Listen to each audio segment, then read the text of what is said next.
Assalamualaikum warahmatullahi wabarakatuh. Hai warga belajar dimanapun kalian berada. Pada video kali ini kita akan belajar materi ragam kerajinan bahan lunak Nusantara. Maaf itu typo. Langsung saja. Unit yang pertama, lentur artistik. A. Jenis dan bahan lunak.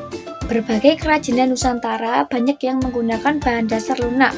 Nah, sifat dari bahan lunak pada umumnya lentur dan dinamis saat dalam proses pembuatan. Namun ada beberapa bahan lunak yang begitu kering, bahan dasarnya menjadi keras. Ada dua jenis bahan lunak, yang pertama bahan lunak alami dan yang kedua bahan lunak buatan. Bahan lunak alami adalah bahan lunak yang didapat dan diolah dari alam sekitar, artinya tidak dicampur dengan bahan bukan alami. Bahan lunak. Manfaat benda kerajinan sebagai benda hiasan. Benda tersebut dibuat menjadi bagian keperluan hiasan, pajangan, atau sebagai elemen estetis sebuah ruangan. Benda ini mengutamakan keindahan dan keunikan dibanding kegunaan. Manfaatnya bahan lunak itu, yang pertama benda kerajinan bahan lunak tanah liat, yang kedua kerajinan bahan lunak serat alam, yang ketiga kerajinan bahan lunak kulit, yang keempat benda kerajinan bahan lunak gips, yang kelima kerajinan bahan lunak bubur kertas, yang keenam kerajinan bahan lunak sabun, yang ketujuh benda kerajinan bahan lunak lilin. Nah, itu manfaat dari bahan lunak. Bahan lunak, jenis dan ciri-ciri bahan lunak alami. Yang pertama itu tanah liat. Ciri bahan tanah liat untuk bahan kerajinan alami adalah sulit menyerap air, mempunyai tekstur tanah yang lengket bila basah, dan kuat menyatu dengan tanah lain. Selain itu, tanah liat bila dalam keadaan kering, butirannya terpecah secara halus. Yang kedua, kulit binatang dan tumbuhan. Kulit binatang merupakan bahan kerajinan tangan yang sangatlah rumit, tahan lama, dan tentu harganya mahal. Hal ini disebabkan kelangkaan bahan baku dan kekuatannya. Kulit binatang seperti sapi, domba, kerbau, buaya, hewan-hewan ini biasanya dibudidayakan untuk diambil kulitnya. Ada tas yang terbuat dari kulit domba, kulit kerbau, dan kulit buaya. Yang keempat, getah nyatu. Getah nyatu merupakan getah dari pohon nyatu yang berwarna putih. Ciri-cirinya warnanya yang putih memudahkan untuk diberi warna-warni. Warna yang digunakan berasal dari pewarna alami, sehingga warnanya pun natural, tidak secemerlang warna buatan. Yang kelima, flour clay. Flour clay termasuk bahan dasar kerajinan bahan lunak alami karena terbuat dari bahan alam tepung. Tepung dibuat adonan tepung yang dicampur dengan air dan dilumat sampai kalis sehingga mudah dibentuk. Yang perlu diperhatikan bahwa flour clay tidak tahan air karena jika terkena air akan mudah rusak. Nah, di samping itu, flour clay dapat dibuat bermacam-macam souvenir dan penghias rumah dengan cara dibentuk berbagai bentuk-bentuk lucu dan kreatif sehingga akhirnya dapat menjadi sumber ekonomi juga. B. Jenis dan ciri-ciri bahan lunak buatan. Yang pertama, lilin. Nah, ciri-ciri bahan lunak lilin dan parafin wujudnya padat, namun apabila dipanaskan akan mencair. Nah, lilin jika dipanaskan itu akan mencair. Yang kedua, bubur kertas. Untuk membuat kerajinan dari bubur kertas ini umumnya membutuhkan koran bekas, tepung kanji, air, lem, serta alat lain yang dibutuhkan tergantung dari bahan apa yang ingin dibuat. Yang ketiga, gips. Gips itu adalah bahan mineral yang lama larut dengan air bila sudah menjadi padat. Yang keempat, fiberglass. Bahan lunak buatan yang memiliki struktur cair dan jika mengering akan mengeras. Yang kelima, sabun. Ciri utama bahan lunak sabun batang adalah wujudnya padat sehingga dapat langsung diukir oleh pembuat kerajinan.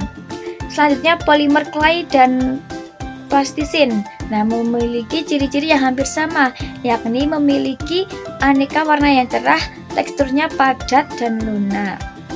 Nah, plastis itu kalau dibentuk-bentukkan mudah dibentuk karena itu lunak.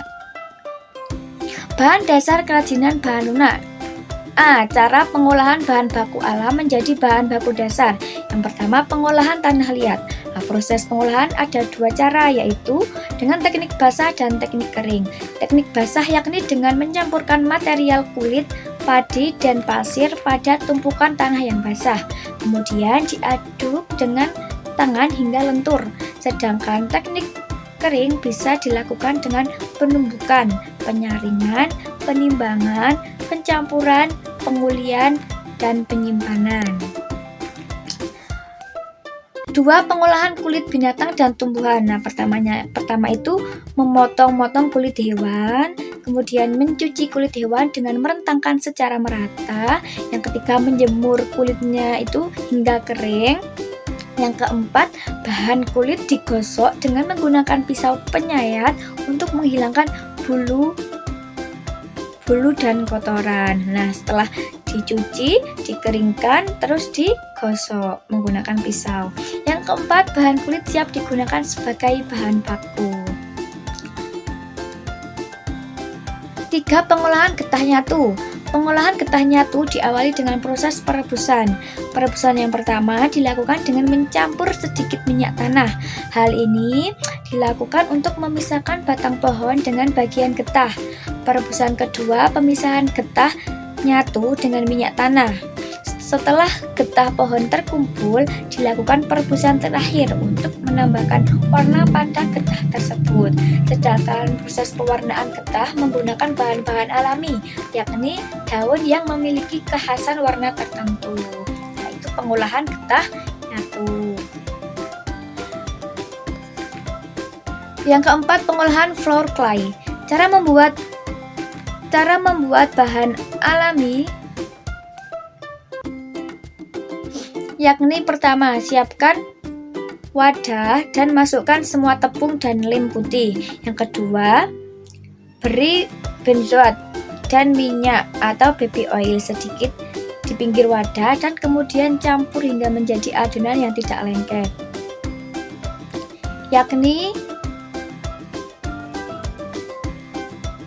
Yang ketiga, simpanlah dalam wadah tertutup atau kedap udara. Untuk memberi warna saat membuat adonan, beri warna dengan cat poster atau cat air tanpa diberi air ya. Nah, aduk adonan hingga warna yang diinginkan dan kemudian simpan dalam wadah tertentu. Nah, itu cara untuk pengolahan floor clay. Cara pengolahan bahan baku menjadi bahan dasar. Yang pertama, lilin, pengolahan lilin. Proses membentuk dan mengubah bentuk lilin menjadi benda kerajinan terlebih dahulu harus dicairkan. Gunakan pemanasan dengan kompor atau alat lainnya. Bila pembuatan benda kerajinan cukup besar, maka memerlukan wadah yang besar dan proses pencairannya juga dengan api yang besar juga. Untuk pembentukan bahan lilin cukup dengan cara dicetak saja. 2. Pengolahan bubur kertas. Siapkan kertas bekas terlebih dahulu, misalnya kertas tisu atau bisa juga kertas koran. Lalu robek dan gunting menjadi beberapa potongan kecil yang lembut. Setelah itu masukkan potongan kertas tersebut ke dalam baskom atau ember plastik. Kemudian siram dengan menggunakan air hangat. Yang ketiga, lalu masukkan 1 sendok teh garam, karena garam bermanfaat dalam menghindarkan kertas menjadi busuk. Yang keempat, potongan kertas yang sudah direndam tadi diberi garam dan didiamkan selama 1-2 hari sampai menjadi lunak. Setelah 2 hari itu, kertas pun akan menjadi lunak dan juga hancur. Kemudian saring dengan menggunakan kain dan selanjutnya setelah itu buang air perasan kertas, lalu masukkan potongan kertas tadi yang airnya sudah diperas ke dalam wadah lalu diremas sampai hancur. Selanjutnya buatlah larutan pasta dengan cara mencampurkan 2 sendok makan tepung kanji dan air secukupnya. Nah, itu pengolahan bubur kertas. Selanjutnya pengolahan gips. Proses pengolahannya diawali bahan gips dicairkan dahulu. Bila ingin dibentuk, sebaiknya dirancang cetakan sesuai dengan yang diinginkan. Nah, pengolahan gips itu dicairkan kemudian dirancang.